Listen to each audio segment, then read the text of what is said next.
So it was very simple, but it helped me to kind of get over the, and so if you can ask the questions, and there's a lot of ways to ask questions. There's a lot of ways to ask them without sounding harsh or mad or angry with the system. And sometimes you have to take a breath and take a step back and talk to the teachers. Find somebody else who is an advocate for your child in the system already and see if they can help you explain it, because I'm never going to understand the way that the school board works unless I sit on it. I'm not going to necessarily understand all of the budget issues and everything else. All I can see is that this is what my son needs and this is what I would like you to do. And unfortunately they have a bigger picture, and sometimes I think parents can become overwhelmed and frustrated with the bigger picture if they don't ask the questions to understand it. So just as a parent, I would say I'm one to ask tons of questions, but I still have concerns. I still, even like this year, Liam's going into grade 1. He's going to be in the ISP class. There's 2 EAs, I believe, and the teacher. And I believe the classroom is set up for 10 to 15 students. Yeah, it doesn't need many more than that. No, but that's still a lot of students when you look at even what my son needs. Yeah. So I don't know any of the other students in the class. I don't know what their needs are. But I know that Liam needs almost one-on-one all the time because he can't hold a pencil. He can't, or he can, but not well. He doesn't use scissors very well. He doesn't. So when you take the knowledge that I have of what he needs and you couple that with 10 to however many other students in a classroom with 2 EAs and a teacher may seem like a lot for that many students, but when you think of how much those students could potentially need, it's not a lot at all, which is actually why we chose to send him to Redwood as opposed to CRJ, because I knew that the classroom there, they only had 1 EA, 1 teacher, and more kids with a full class. Exactly. And I also know some of the other students because of Liam going through the CTC and stuff. I know some of the other students that live in Cabril with special needs. They're all in the same grade. So I knew they'd all be at the school at the same time. And when I posed the question, again, during the IPRC, I posed the question, will you be hiring another EA? And the answer was no. I went, okay. And even the amount of therapy that he would receive in the regular school system drops dramatically from what he was getting at the CTC. So even that is a concern for me because he's made such great strides this year. Now I'm afraid, that it could go backwards if he's not getting the intensive therapies anymore. Now, when it came to placing your son at Redwood as opposed to CR Judd, I imagine that choice was yours. Yeah, actually it was. My husband wanted him to go to CR Judd. But the board would have asked actually, you if you they would approve going to CR Judd or yes, Redwood. They asked me. Actually, the lady who attended the IPRC, who was the board representative, I can't remember what her title was at this point. Apparently, she's since retired, but she actually suggested the program at Redwood Acres because it was a more intense, much smaller classroom. And it was more suited to Exactly. the child's needs. Yes. Yeah. So she actually was great to suggest it. This year, the gentleman who came into the meeting was a little bit more, oh, don't worry, he's been identified, we won't take that away. Well, okay, that's great, I know that, but what are you going to do for him?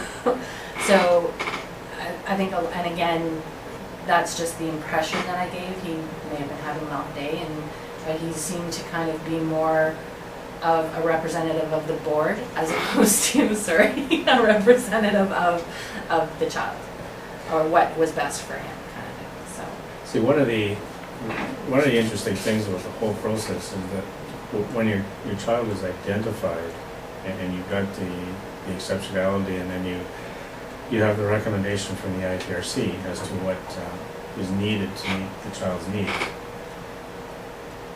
That's a big step, because what it does then is it kind of directs what the IEP has to include. Once you've got the IEP in place the first time, and in your case, it was right from the beginning. Yeah. At that point, to make any changes, there has to be significant movement on the annual goals and objectives, and the progress of the child has to be such that you no longer need these supports. I think what happens in a lot of cases with the whole IPRC process is there's such a lack of understanding on the part of parents that when they go and they don't understand that there's a legal parameter that is put in place once you do that first IPRC. And I think the toughest part for the special education staff at any school board is when they're dealing with a person at the first IPRC meeting that they've been presented at.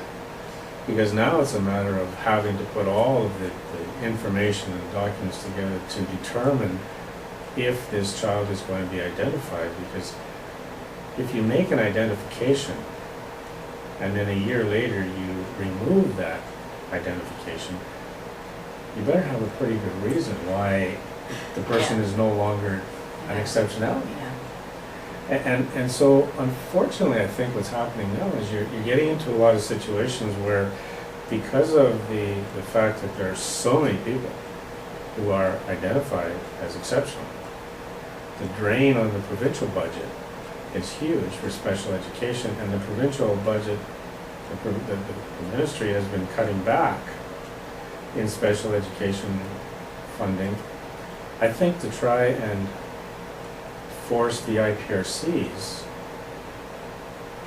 to really take a good close look and determine if in fact these people should be identified as exceptional, or just given some kind of special education services in the classroom with a classroom teacher on a modified or unmodified basis that basically can almost be absorbed into the regular budget. And so you're really getting, and I think this is why the number of students in our system who have an individual education plan are, like, it's almost 50% of the students who are actually identified as exceptional, but they're being given an IEP to try and meet some of their needs. And I think in many cases it's to satisfy parents that the board is doing something to try and address these needs, but the board hasn't put themselves into a legal situation where they're obligated to provide the services. They can do it as long as they can. Yeah. And I think that's where every year when you see the budget cuts and you start to talk about services that the boards are going to have to cut, when they talk about cutting special ed services, they're talking about cutting special ed services for pupils who are getting these services on a voluntary basis. Right. Not the ones that they're legally, like your son would have some funding coming to the board specifically for his purpose. Okay. Because they've identified him as an exceptionality. When they're applying to the board for funding, his case goes into the mix.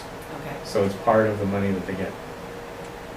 For a student that is not identified as exceptional, it would have to come out of their regular general funding envelope that will include some money for special ed services, but they're not part of the special ed program.